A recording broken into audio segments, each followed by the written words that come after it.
Hey guys, welcome back to Total Tactics FPL. It's Fran here, and I'm back with my Gameweek 26 team selection. Before I actually discuss my Gameweek 26 transfers and my strategy, I would like to kind of outline the general consensus that I think all managers should kind of respect for Gameweek 26. It's basically the idea of looking at your Gameweek 25 team, just like I have now, and kind of consider what you'd like to do around Gameweek 27 first, because Gameweek 27 has a blank for both Liverpool and Arsenal, and as we know by looking at the fixtures in Gameweek 26, both Liverpool and Arsenal have arguably the best fixtures in terms of doubles this week. Spurs have much weaker doubles. I would say that Burnley is interesting because if you go for Burnley players in 26, it probably means that you're not taking the free hit in 27 because they have back-to-back doubles in 26 and 27. If you're looking at a Spurs player, it also might make sense for the same reasons because they have a very good game versus Leeds, a single game week where you could arguably look for a captaincy from a Spurs player this week. However, if you kind of take your eyes away from 27 and you're a manager who's not really planning to free hit, then you kind of have to limit yourself a little bit this week, or at least make some tactical moves and make the right choices when it comes to Liverpool and Arsenal players. Obviously, you don't want to be taking massive hits, although that's, I think, very warranted because this week has huge doubles and great games. So I would cap yourself off at really 12 probably is a good amount of transfers, depending on whether you've saved one or two transfers. I can't really see 16 being a fantastic amount. Or a fantastic hit that is really worth leveraging. Just because I think in this game week, you have maybe 2 to 4 high ceiling players, and that would really be Tierney, Saka, Salah, Trent, and Robertson. But we would discount Trent from this because Trent is someone who most managers already own and really should be at more than 100% EO in the next week. So from that kind of consideration, you have 2 to 4 high ceiling players. It doesn't really make sense to take hits for absolutely all of them. The biggest impact, I would say, for this week, before we think about transfers, is going to be the Diogo Jota injury. He was injured in the Champions League game and taken off in half time, and it seems like the rough estimation for his return is going to be 2 weeks. So when I look at my team now, I have a few problem points that I would actually like to look at first, and that's always the general strategy that I have. What are the big problem points, and who can I replace potentially to provide a very high kind of attacking return given the variance we have? I would say Reguilon is one of those players who, as you can see, he's listed here to play against Wolves, which he didn't actually. He missed this match last week. He will have a double versus City and Burnley, but the thing is that he was actually not pictured in training today, so that is going to be a big doubt.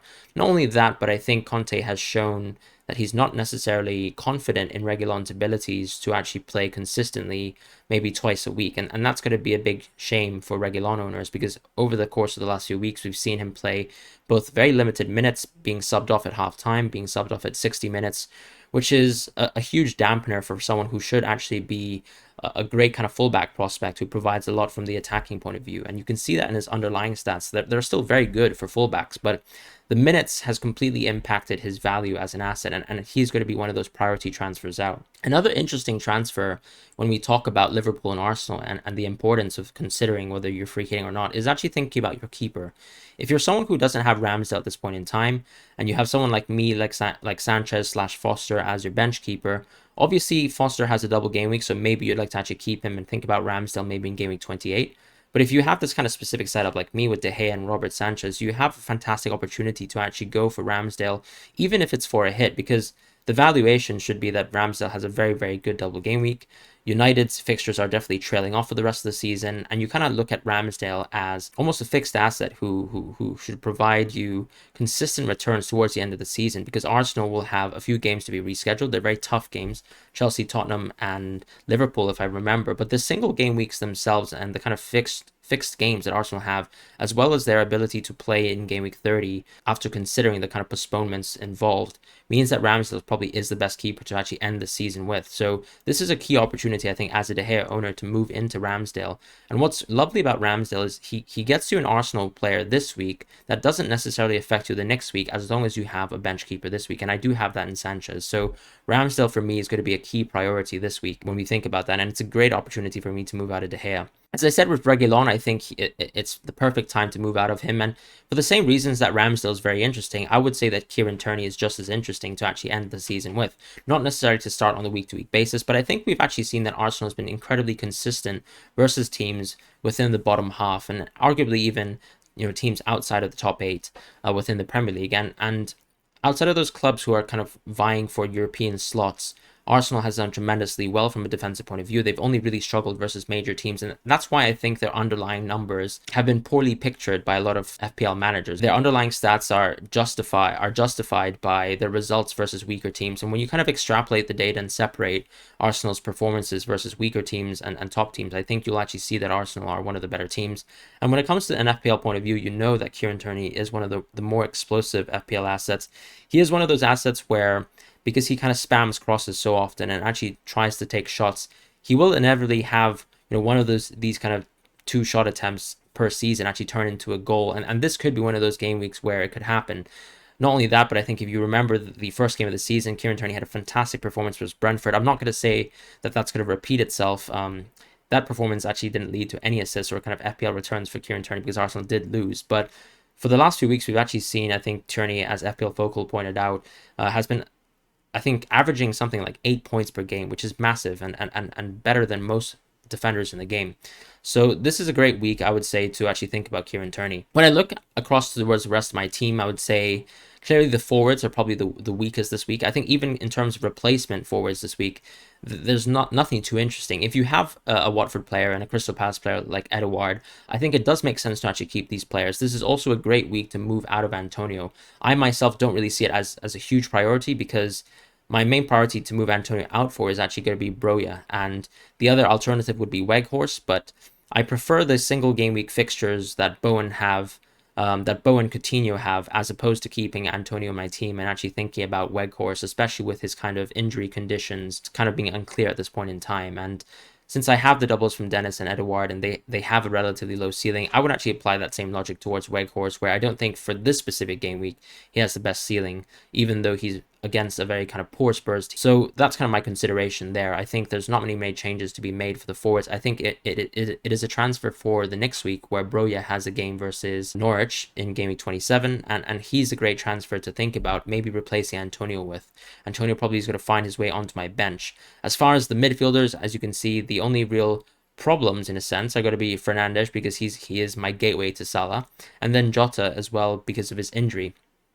Now, I can't clearly afford a double premium structure here, so there's no real way for me to go for someone like a Mane and a Salah. Perhaps if you have a different sort of team setup and maybe you have someone like a Ramsey in your midfield and you can afford it, then I think it does make sense to actually look towards Mane potentially as a huge differential this week. But Salah is the safest play and the easy triple captain play. What I will say for those players who actually have a 2 premium setup right now, who actually probably are moving away from Kevin De Bruyne and looking to go into Salah, and actually have a Man United player, I would say that Man United have had consistently very, very good results versus Leeds. So you might want to actually look at this game week as a potential week to keep someone like a Bruno or even a Ronaldo versus Leeds, because that game is always extremely explosive. I know there was a 0-0 game last year when they were actually playing away from home at Leeds, but for the most part, these United games and these league games are almost a perfect recipe for this United team that is very top heavy in terms of individual talent to shine. And I think Andy from Let's Talk FPL did correctly point out that Bruno has had 5 goals and 1 assist versus Leeds in 3 games. Now, that could be just simply due to Leeds playing this kind of very high octane football and Bruno kind of feasting on that, and arguably you can say that managers have changed since then. But I would say that the same logic prevails, especially since we've seen Fernandes take on a little bit more of a freer role in recent weeks and also play higher up in the field with a kind of more consistent 90 minutes per game role within this Man United team, which wasn't the case when Rangnick actually joined the team and he actually found a few games where he was off the bench or actually substituted off early. What I would say here as well is Rafinha is another interesting transfer. I wouldn't really think this is a key opportunity to move from Rafinha to Saka just because Rafinha has a double, and that -4 just doesn't seem that worth it to me at a time where I think this Arsenal team are struggling a little bit for creativity. Having Martinelli off will also kind of restrict them in terms of their bench depth too, so that's going to be a key factor for me, not bringing in Saka. So if I actually show you my transfers, I mean, here they are. So my transfers are going to be, as kind of discussed, it would be Salah, who I'm probably going to captain. I'll talk about captaincy and the triple captaincy kind of idea versus the bench boost later. But and Kieran Turner kind of to pair alongside with that, and Ramsdale. And the reason why I've gone for these 3 transfers for a -8 is because, first of all, Reguilon just didn't seem worth it for me. I think that there was a very kind of low variance opportunity in this game week with him because of his potential inability to play one of the key games, and that kind of single game week can also Spurs downturn in form alongside I think Conte's lack of faith in him as a player, unfortunately, just means that Reguilon doesn't seem to have the best game week, whereas Kieran Turner is going to be nailed for 90 minutes, hopefully for the two games, as long as he stays injury free. And for now, at least, for the last few weeks, we've seen that to be the case with Kieran Turner. So it is a great week to actually think about bringing him in. And for the same reasons that I explained, that Ramsdale is a very logical pick for people who are not going for a free hit, which would be someone like myself in this week. Ramsdale makes a lot of sense as a kind of move away from De Gea, even though De Gea has a nice little fixture in Gameweek 27 versus a Watford side who have been relatively uncreative. Jota finds his way towards the back of my bench this week, simply due to the injury news. It seems like he will be sidelined for 2 weeks. And just to touch on Jota, I think he will be a transfer out for me in the next week, where I either go for someone like Sterling, who's been in exceptional form, and I really think that it's high time everyone considers keeping a permanent fixture of 3 Man City players until the end of the season, or just going for someone like Heung-min Son, who seems to be the community favorite. Son is interesting because I think the Leeds game is one of those key opportunities for him to be the captain for the week versus Leeds. But I think he makes a little bit more sense for managers going for a free hit, just because right now with Spurs playing so poorly, you don't really have any kind of guarantees, or even the Spurs team will be able to consistently provide on weeks on end, and kind of swing their turn of form around without any additional winter transfers that Conte seemingly has kind of enjoyed. He's actually spoken quite critically of the situation right now in Spurs, and I don't really see that kind of ship turning in the near future. So I really think that a nice differential would simply be just going for someone like a Sterling or even a Foden in the subsequent week. If I do go for Son, it is necessary that I actually find a little bit more budget in my team, and Antonio would be the player to make way. Unless he has an exceptional performance versus Newcastle that somehow changes my mind on him as a player, he's probably going to be the player who I replace immediately just because he holds so much money in my team. The alternative would be, if Antonio looks extremely good for some odd reason, to move away from either one of Dennis and Edouard, depending on, let's say, if Edouard seemingly is still a rotation threat, or if Dennis is still playing for a very, very poor Watford side that still isn't able to really score or create goals. So that's going to be an option there, where I bring in Son or Sterling in the next week and then pair him up with Broja for a -4. And the reason why that works for me is because with Jota out, I don't really think that there's a clear need to actually get 3 Liverpool players towards the end of the season. I would actually prioritize triple Man City first. And that's going to be a little bit of a shift in the tide in terms of how we kind of evaluate this Liverpool team. I still think Trent and Salah are 100% non-negotiables. But for now, I think this week, the main kind of discussion point is going to be the triple captaincy debate with Salah. And I am good at triple captain Salah, absolutely. When I look at my team here, I mean, also my bench boost simply is gone. But I think with managers who actually are considering and deliberating between a bench boost, I completely understand if some managers have a multitude of players who have double game weeks, and then probably a very strong City bench. I've seen a lot of teams so far this week in terms of people looking for advice and people showing their teams, and a lot of people have this kind of triple Man City team where they're probably only thinking about playing one Man City player at this point in time. And if you have the opportunity to have a very well-rounded bench, and you have someone like a Ramsey who is a very good flexible option that actually has allowed you to have a very strong team, and you have someone like Sanchez who's a great game versus Burnley, or you even have someone like Foster who has a double game week too, this is a great opportunity to bench boost, and I would not condemn anyone for not going for a triple captaincy of Salah here. The one thing I'll say is that the triple captaincy play of Salah is too easy, and it's so easy that I really think that people shouldn't dismiss it. FPL isn't just about going against the grain, it's also about making the most logical choices and the choices that you think will actually bear the most fruit. And I think triple captain Salah is that sort of option. We don't have the same sort of guarantees in other double game weeks in the future. Yes, it's very likely that maybe something magically unhappy or kind of unlikely happens and Salah gets injured, let's say midway through the Norwich match, or something ridiculous happens like he blanks both games. But when you're looking at how good the fixtures are on paper, I just really think it can't be dismissed, and it's an easy play to make for me this week with the triple captaincy. So fingers crossed it actually works, but that's going to be my play for this week alongside a triple transfer for a -8.